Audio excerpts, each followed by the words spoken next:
Good morning and welcome to Morning Coffee with Brigid. I'm Brigid Burke and it is now the 24th of July. And already my my voice is already giving out this time in the morning. It was a rather difficult night last night. Actually, it started out not that good. So good morning, Joanne, and good morning, Sam. I woke up and I had this, I just kept waking up. Actually, okay, when I went to bed, I couldn't even fall asleep. It was like different parts of my body, it's like I just started itching in different places because the weather here is still very like muggy and overcast. I mean, yeah, it's not brutally hot, but it's also just not comfortable. It's that weather you have where it's like you put the air conditioning on and you're cold like within 15 minutes, but you turn it off and then you're hot and disgusting again. So it's like, yeah, it's that it's like, I don't know which is worse, to be honest, but I know I just kept like feeling like that. And then it's like if you lay a certain way, and then it's like your whole arm starts to become numb because like there's something, I don't know. I probably need a chiropractor, to be honest, for my back. But I would get that, and then all of a sudden out of nowhere I will start coughing for no reason. So it's just, yeah. And so just as I'm starting to fall asleep, I wake myself up again. So good morning, Alex. So yeah. So it's just like it was just one of those nights. It was very frustrating when I was first trying to fall asleep. And but then once I did, it was like I feel like I woke up again. I kind of wake up once every hour, but I don't actually I'm not just actually awake. I just kind of, I just kind of fall back to sleep. And once again, I woke up. I guess I woke up a little after 5, and I did some Rahani before I started because I just thought, okay, let's get everything nice and cleared out here, and before I get onto a live stream, I get on and be like, what am I doing and why am I here? Yeah, it's a lot of it for me, I think, is this weather, because once this weather passes and once we get into more autumnal type weather, that's when I'm really on the mark. I know they talk about seasonal affective disorder, and so they usually talk about that as being connected to winter. But for me, I find that it's more of a hot, sticky summer thing, and it's just kind of overcast and blah all the time like that. That to me, I mean, I wouldn't mind if it was like a rainy type of a thing, but it does, this kind of weather just, I don't know. I cheer myself up when I go out driving, because I go out and I look around to see whether or not the trees are starting to turn. Yeah, because usually by the time you get to August, you're starting to see some of the leaves already start to turn in certain places. So, yeah, anyway. And I follow those accounts that are like, it's exactly 9 more weekends till fall, or however many there are. I don't even know. But like I said, I like to think of August 1st as the beginning of fall, because that's Lunasa, which is the Celtic festival of the god Lugh. And because Lugh takes his lightning bolt, similar to Indra, throwing his lightning bolt at Vitra, who is holding up the world oceans and causing the world oceans to return. Similarly, Lugh chucks his lightning bolt into the eye of Balor, and Balor, much like Sekhmet and some of these other very intense, harsh deities associated with the sun, or just folkloric figures, Balor, he opens his great eye and he'll burn you up as soon as you look at him, right? I mean, you look him in the face and you'll burn up, and that's how he ends up. That's why the Tuatha Dé Danann have a hard time in that particular folkloric battle. In Irish lit, they're having a hard time against the Fomorians, because Balor is this great eye that they bring out of Balor. But then Lugh plants his lightning bolt in it, and then it takes Balor out, and then of course you don't have this burning up, which of course is pretty obviously symbolic of the way in which the summer sun can reach a point where it's no longer the aspect of the sun that's not nourishing, but rather the one that is that can create famine, or that can create where it's just too hot. You go outside and you have heat stroke, or it's not something where it's necessarily causing things to grow. It could actually be kind of going the other way. So and usually when you think about it, it's the thunderstorms that come in and the cool and the hot air hit, and then they clear the air. So it's really somewhat symbolic of that. So Lunasa is considered to be the feast of Lugh, and in Celtic countries, or at least maybe just in Ireland. Celtic and Ireland don't necessarily equal each other, But typically Lunasa is considered to be the first day of autumn. So I like to go on that calendar because I like autumn. Anyway, blah blah about that. I hope you're all having a good morning. I have today I was it's interesting because we were talking yesterday about the slowing down card showing up and how that might indicate Mercury retrograde, right? And that kind of thing. And when I woke up this morning, I was like thinking, yeah, I feel like slowing down or maybe letting go is kind of the theme here. And so I always pull a few cards just to see. And sure enough, the card that came up on again was slowing down. So I was like, okay, well then that probably should be what I talk about. The other thing today is that I also have my copy of, I have another deck that I rarely use called the Mythic Tarot.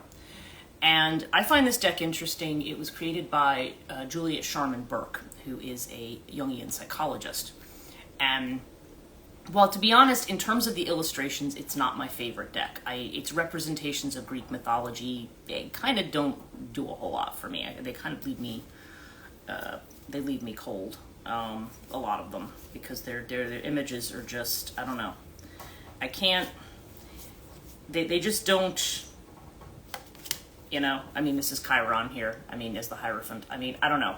I'm just not hugely inspired by these images, but she attributes them to certain stories in Greek mythology, which is what I find really interesting. So the court cards, for example, will all be different figures, like the King of Wands is Theseus, and the King of Swords is Odysseus, and the King of Pentacles is King Midas, and who was the King of Cups?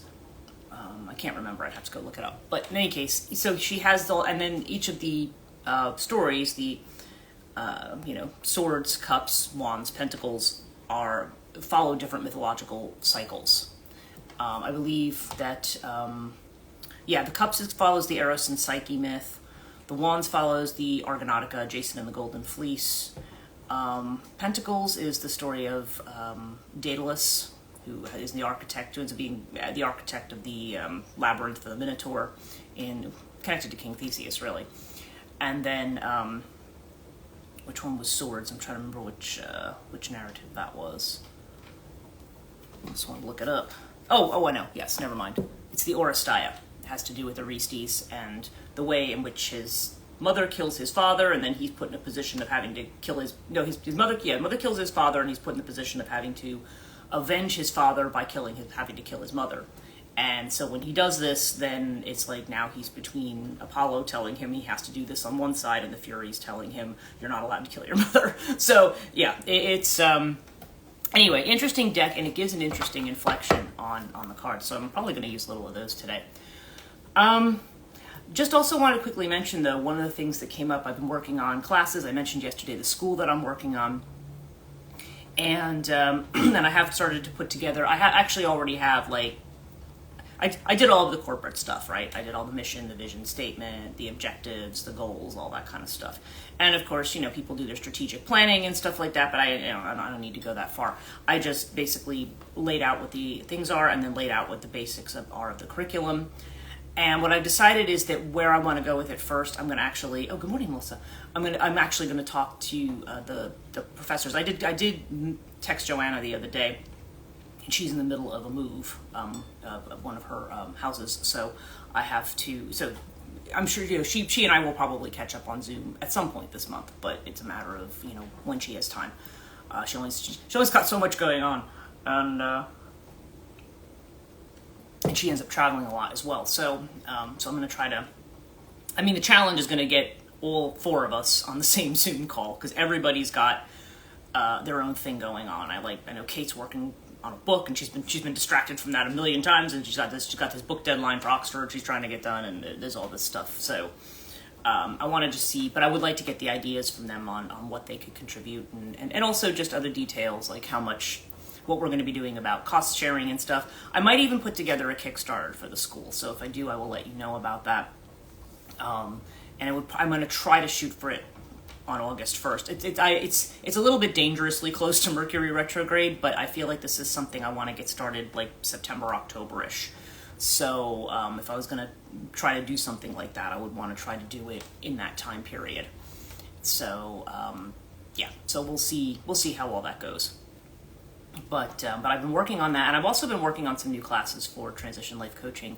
As I mentioned, there is the dream workshop that's coming up on the 3rd, so if anybody wants to participate in that, has a dream that they want to share and talk about, then that's, I've got one sign up and I've got 2 other people committed so far. So yeah, so if people, so like I said, and if you don't have to have taken the previous class to be able to do it. If you just have dreams that you would like to get some other input on, then definitely check it out.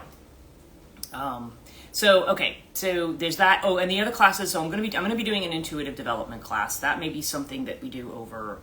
Again, it might be like a once every other week meetup or something like that, or maybe even a once a week meetup to talk about things, because that is something that requires practice. Okay, you need to be able to work, and you do actually need multiple people ideally, so that you can test and validate what it is that we're whatever it is that we're working on and trying to develop. So I'm gonna put a group like that together, and I'm also going to put together a class on, this came up, speaking of what I pulled up for the Hierophant, I'm going to do a class on Chiron wounds. I would like to do segments on each of the Chiron wounds, and what, because all of us have them in our chart, and what you're going to find is that the sticking point that you have, a lot of times, whenever we may have periods of time when we move ahead, and then we have these periods of time where we feel stuck. And a lot of times our stuck feelings or our reluctance to let go of the past, or whatever similar issues come up, are often connected to the way in which whatever that Chiron wound is. So for me, with Chiron and Aries, we'll just give this as an example. What could happen is I could be putting a lot of work into something, and then if I feel like I'm not seeing the results that I want right away, then it's just kind of like, oh, well, see, nobody appreciates my work, nobody cares about my work. You can allow yourself to fall into that mindset because it's automatic. It's like something in your chart. It's just automatic. People with Chiron and Gemini might feel like, they may be very friendly and outgoing and talkative, but feel frequently like they're misunderstood, or they're dismissed, or they're not looked at, not dealt with. So, I thought, okay, it would be good. I don't know if I want to do multiple classes on that, because I think that might be a lot to cover in one session, but I don't know, maybe. We'll see how it goes. Mine is in Cancer, but it's conjunct Jupiter. So, that's interesting. That could kind of go either way, couldn't it? I mean, because that could also just take the effects of that, the emotional effects of that, and kind of magnify them when they're conjunct. So it's, yeah, and right. So we have the different wounds, and the question is just, well, while there's no one, Chiron learning, Chiron learning, I'm about this. Okay, yeah, definitely. I will, like I said, I will announce the class once I have it. I want to put it together because there's that, and especially when I do the life path reading, there's so much around the Chiron, and it just seems to be the sticking point that comes around again and again, and just makes us either feel like we can't do something, or makes us feel powerless, or makes us in despair in some way. So I'm just thinking, okay, and even what you'll find is, even if you're going through certain healing modalities, you will go through periods of time where you feel like you're past the wound, but then the wound comes back again. And of course, like I said, now we're going into a retrograde, so all of those things that we need to revisit will end up being revisited, so that might be part of it. So yeah, so I'm going to do a class on Chiron. I decided that would be a good thing that I think would be useful to people from the coaching perspective, and just from a personal interest perspective. The good thing about Chiron in your chart is that a lot of times, like with the birth chart, you have to know date, time, and place. Now, most of us know where we were born. There's a lot of people who don't know the exact time that they were born. And the good news about Chiron is that because Chiron tends to stay in one place for a very long time, the time's not going to matter. Like if you don't know your birth time and you just put in, midnight on that day or whatever, your Chiron is still probably going to be correct. it's still going to probably be in the same sign. Now, which house it's in, that's going to be the part that's going to be hard to say. But certainly just the basic what sign Chiron is in will probably not change regardless of the time of day. It will just be a matter of where the house placement is that will be different.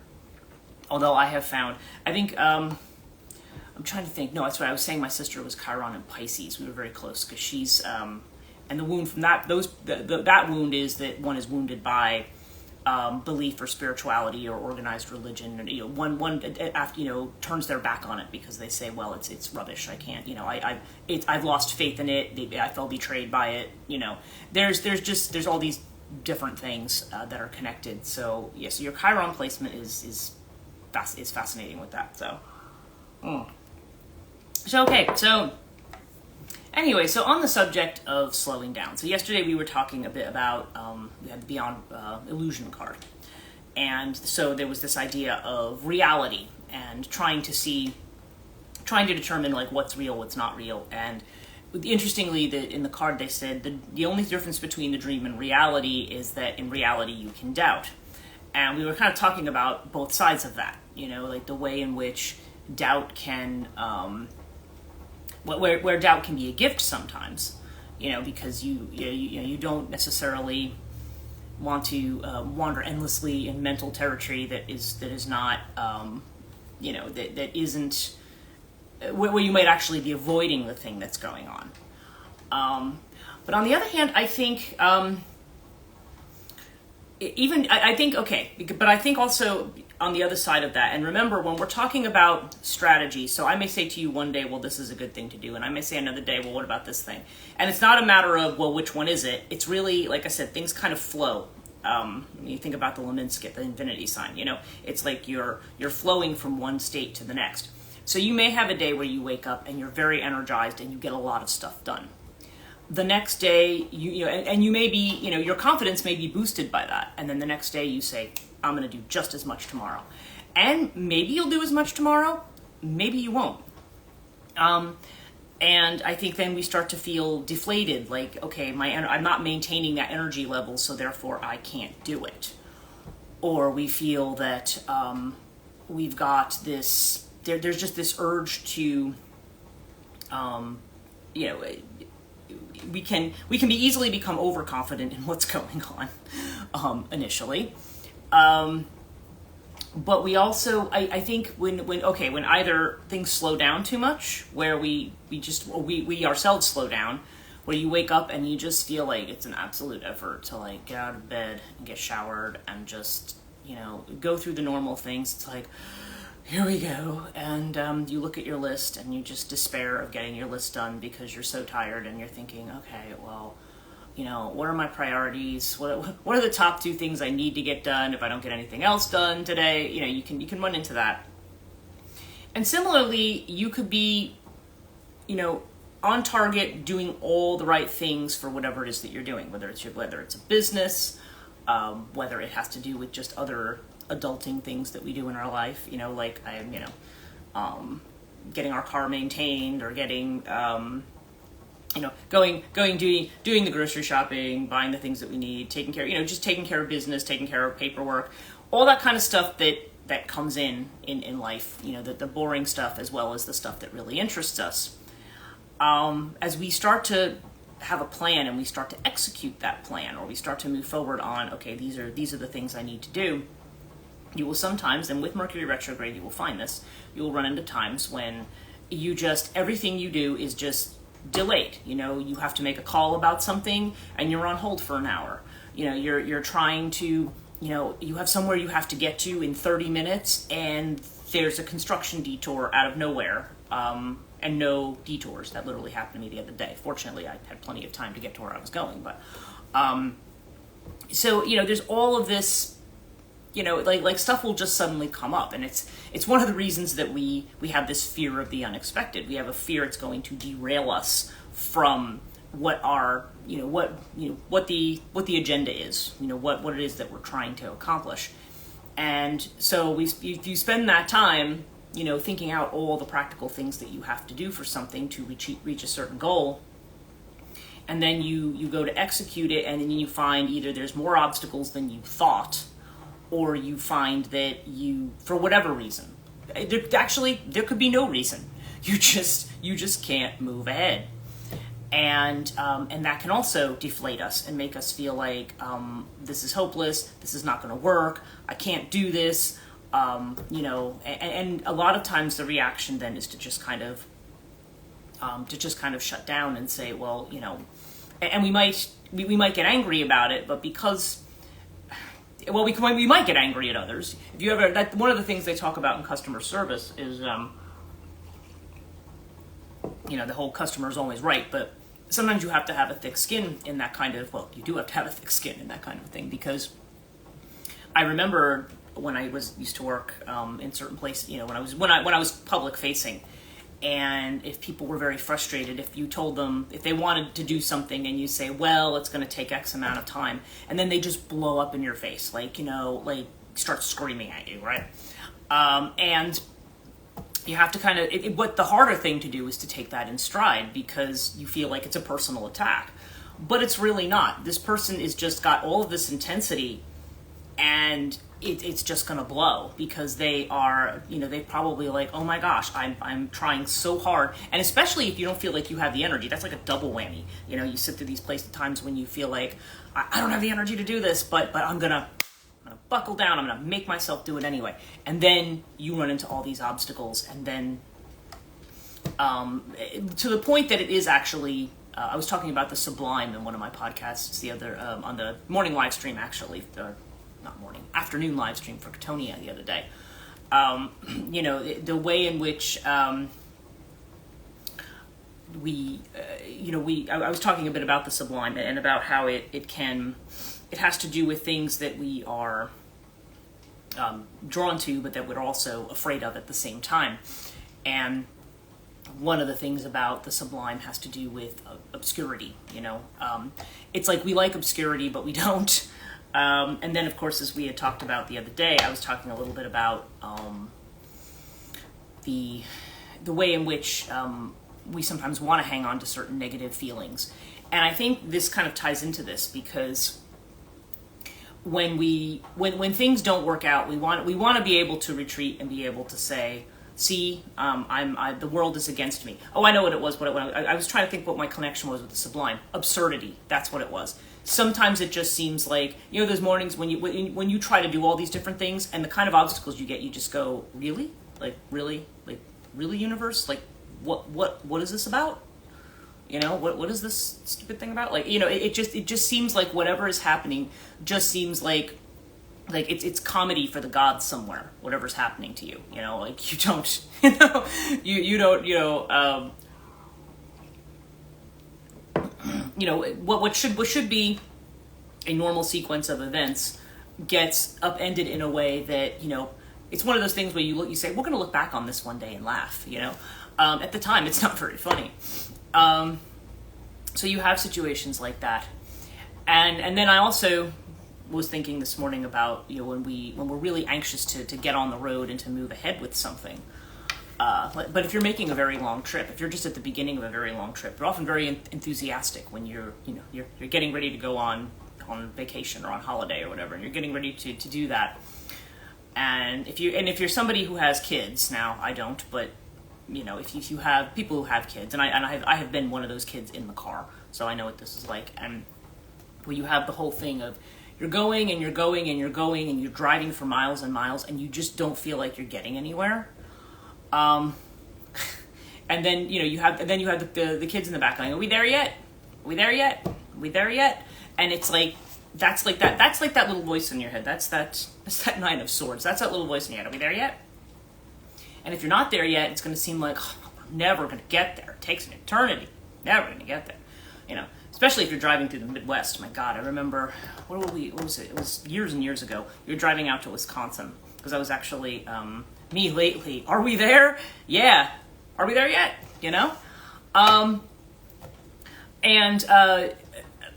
So I had this, I remember we were driving to Wisconsin, and it's from New Jersey. It's about 16 hours. We had to, I think it was 16 hours, then we had to stay overnight, and then it was like somewhere else. I was with my family because I was looking at colleges out there. Actually, that's why we were going out there. And I remember it was just driving through like Western Pennsylvania and then through Ohio. I mean, on Route 80. Okay, it's literally just. I think the way I summarized it was it's like cornfields, like Hardee's, and maybe a Stuckey's every now and again. There's just nothing. I mean, it's just miles and miles of big trucks, and corn. Iowa was like that too, maybe not surprisingly. So you're just driving and driving through hours of like, I mean, you can see why horror movies are made about this. It's just like hours and hours of corn and cornfields. And when you don't live in the country, it's kind of charming. You're like, ooh, look at this. It's all like we have cornfields out here in the town I live in, and kind of all around places. Corn or soybeans. We have all that in this area growing. And so, but yeah, like I said, when you look at it for miles and miles and miles, you just feel like, oh my God, this is just going to be endlessly going to be the same. Now okay, I'm sorry, I'm full of metaphors today. It's like being on an airplane, being on a long distance flight, being on an international flight, and the plane may be going 500 miles an hour. You don't feel like you're going anywhere. Okay. So the one thing to consider is that there may be certain aspects of our life that are in fact moving, but you're just not perceiving it. Okay. Now, I get this a lot from my guides because I'm an incredibly impatient person. For a tourist, I'm incredibly impatient. So I will... so a lot of times, like I will be on track. I will be pretty clear about what I need to focus on, what I'm doing, where I'm going. And then, like, after 2 days of it, I'm like, all right, I haven't seen results yet, And my guys are just like, will you give it time? Literally, I had a private Azrael session yesterday, because this was one that was just about stuff going on in my life. It wasn't about anything that was broadly needed to be known. And he just kept saying, you stop worrying about stuff. Stop worrying about it. It's fine. It's fine. You're going to see how this is going to go. It's going to be fine. It's going to be fine, But we get very, very impatient.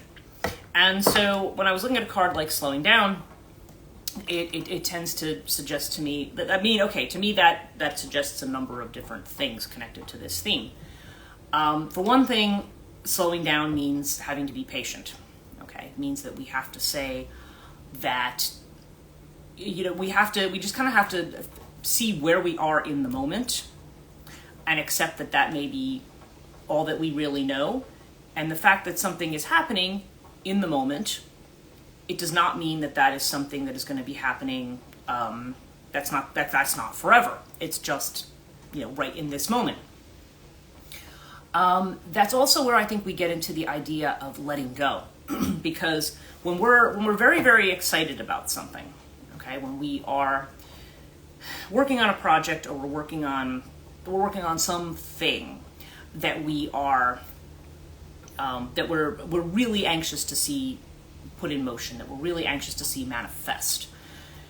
And all we find that's happening is that it just seems like, you start something, you put an application in, you send out an email, you do, you make a phone call, you do some kind of a thing, and then you have to wait. Because it's like, oh, okay, well, you're doing this thing, it's going to take X number of time, X number of weeks, months, whatever, to do this.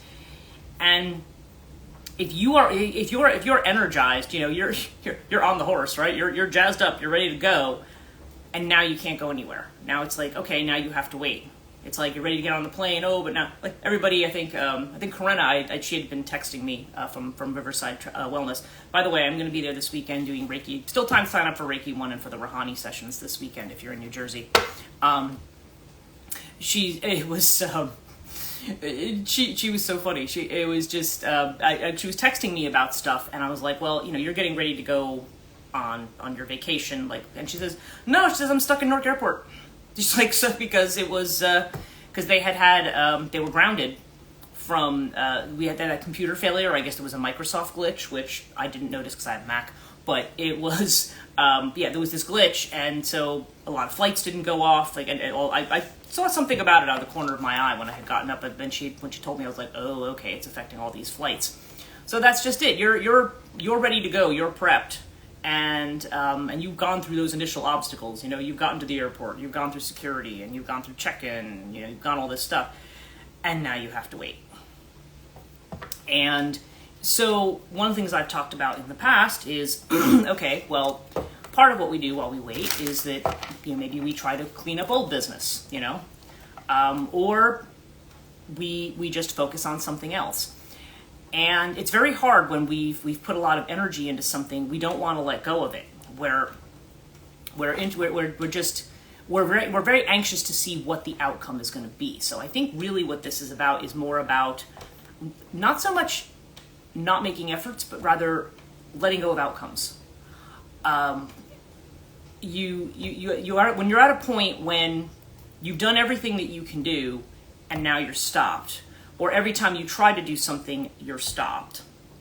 Okay, now it could be a time for analysis where you might say, okay, am I stopped because I'm going the wrong way? And if another way is not presenting itself, then sometimes the only way that you can potentially move forward is to just to let it go. To just say, okay, you know what? I have to wait. I have to wait for more information. If you watch my readings on the Liminal Tarot channel, frequently I'll be like, hey, you know, whatever sign you are, change is right around the corner, but you just can't see it yet. It comes up a lot. It's the Nephthys card, usually in Cartouche. That, you know, something's just around the corner, but you can't see it. And of course, we want to know what that thing is. Well, what is it? What's it going to look like? What do I have to be prepared for? And really, you know, there's just not much that you can do about it. You just kind of have to just kind of give up and say, like, okay, well, you know what? I can't do that. And so maybe you work on something that is not as high of a priority, or maybe you just give up and, I don't know, watch TV, do something, or go outside, do something fun. I mean, a lot of times, I will get that, I see that a lot of times too, where sometimes it's like, you know what, if you can't do anything, sometimes you just need to give up, you know? But those days when you would go into work and like, hi, I'm at work and the entire system's down and it's affecting the entire state and we don't know what we're gonna do. And no, we wanna work on this thing, but now this machine is broken and now we can't do this and do that. And it's like, well, so, you know, what do we wanna do? You know, let's all go out for a walk. Let's just all bail and go out for breakfast. You know, I mean, sometimes it's just a sign too that you just need to slow down. But we're very, very concerned about the future, and we think we need to be doing things all the time. So I don't know. It's just some thoughts that I have on slowing down because I think this is also something that brings up those points of frustration, and the thing that also brings up the idea that we feel like we're not capable of doing something, or we're not meant to do something. That's the other thing too. Sometimes people think if they encounter obstacles that means that the whole thing's going to fail. Well, I tried and it didn't work this time, so the whole thing's going to fail. And that isn't necessarily true. This is where you have to kind of learn to listen to what your gut instincts are telling you. If you still feel driven to go on with something, and it's a different kind of motivation than stubbornness. Stubbornness can just be, well, you know, I don't even care if I want to do this anymore. I'm just going to do it just because I need to show that I can. You know, again, that's a quality that in some cases it's a good thing to stubbornly persist. In other cases, it may not be. So, yeah, so let's see what we have here. I'm going to pull our cards because I'm realizing we're at 7:04. Yeah, interesting. Okay. Wow. And you know what? I'm using the Mythic Tarot today for anybody who joined late. And it's really interesting because I've just pulled 4 majors today. Okay. And I'm talking about things not moving, right? Feeling stuck, things not moving, things slowing down. But when you have majors, when you have 4 out of 5 majors, okay, then that tends to be an indication that stuff is going on that is out of your control. Like, in other words, stuff's happening in the background. Like, what you're doing, your individual effort, is just kind of secondary, I guess, in a way. Because whatever's happening, and the good news about that is that you might not necessarily have to push too hard because you're going to kind of be shuttled in the direction that you need to go. And yeah, because our first card here is the Magician. Okay, the Magician has a lot to do with effort. Okay, and you know, this is, you know, there's definitely this energy here of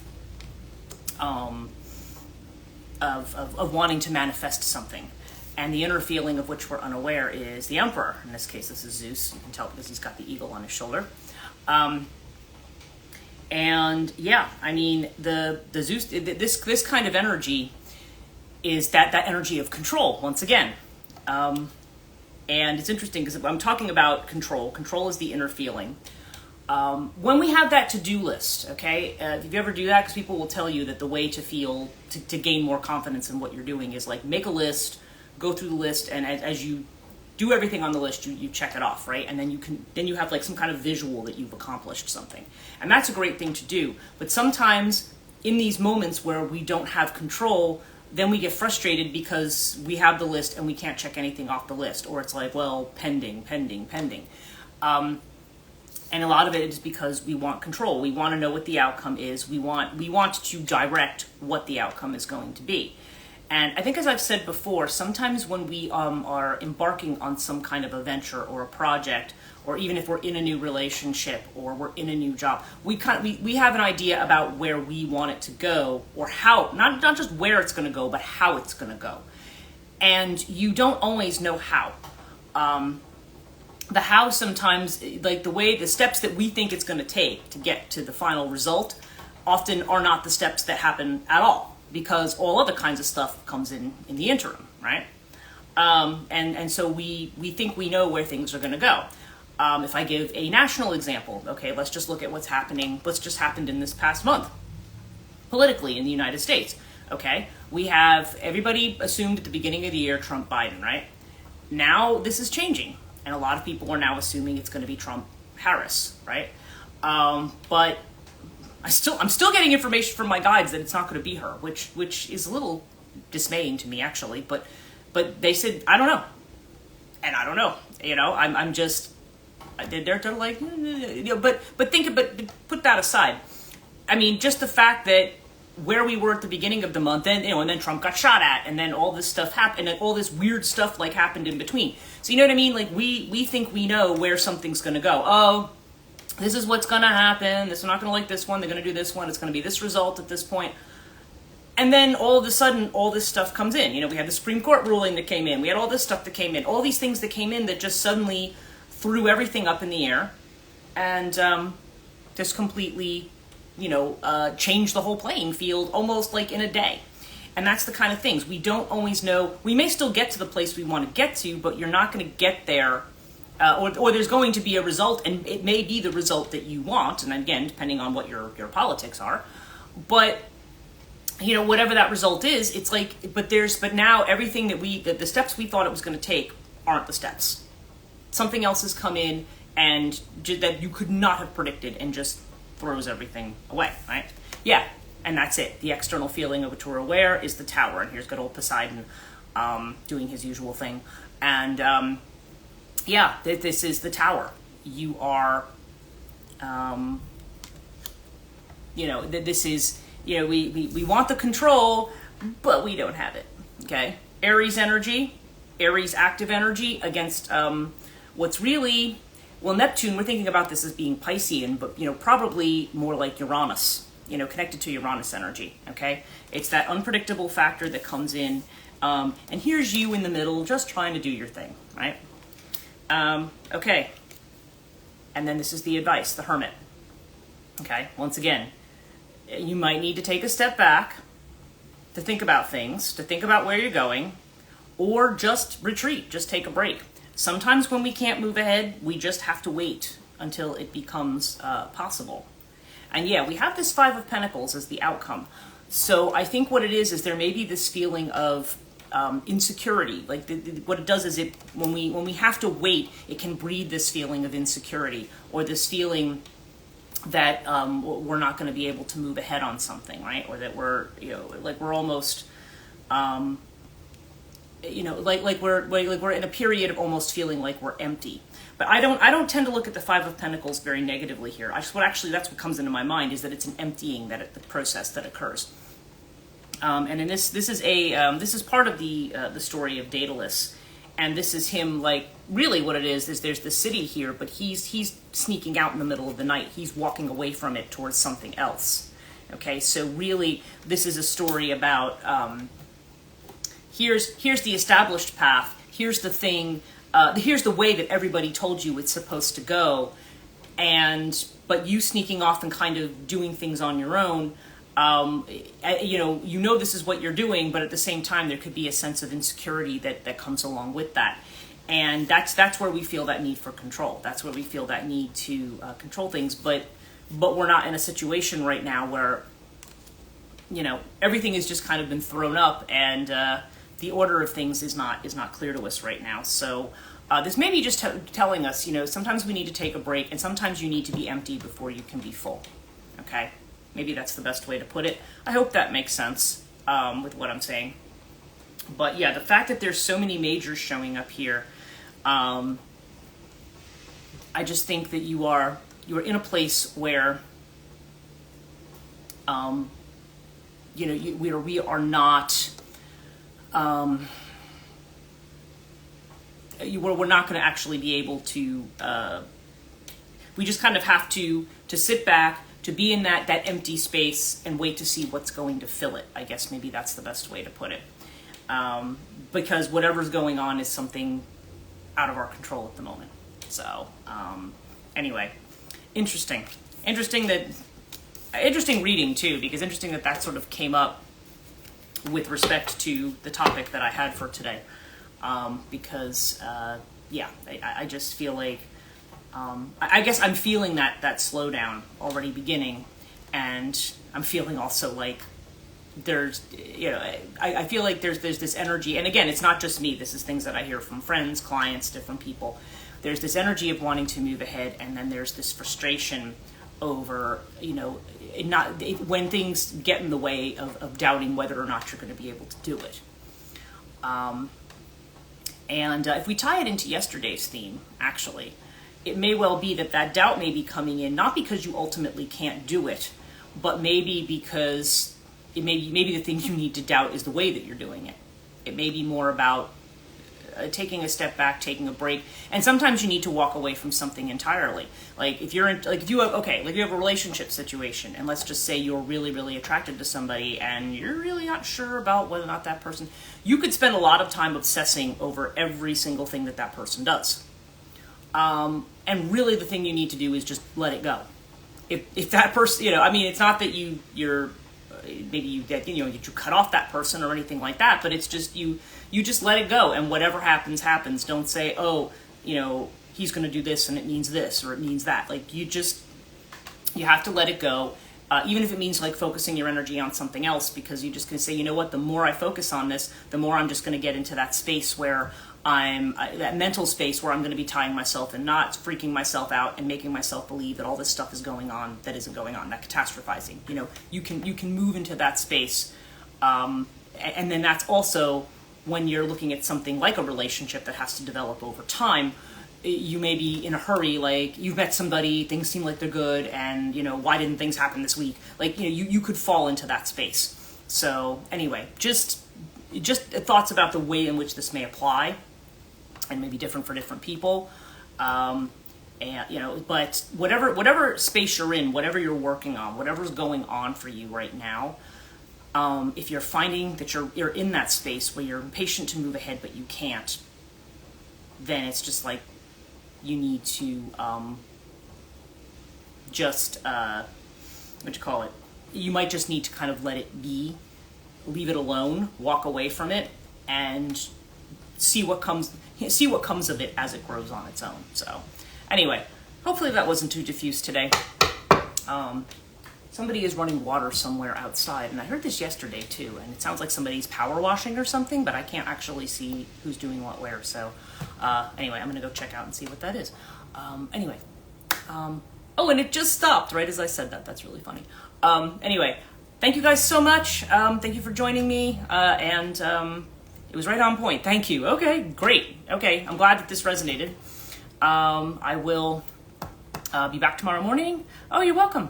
You're welcome, Melissa. And I'll be in tomorrow. And I hope you all, let's see, we're at Wednesday already, right? So, So anyway, I hope you guys have a great rest of your week.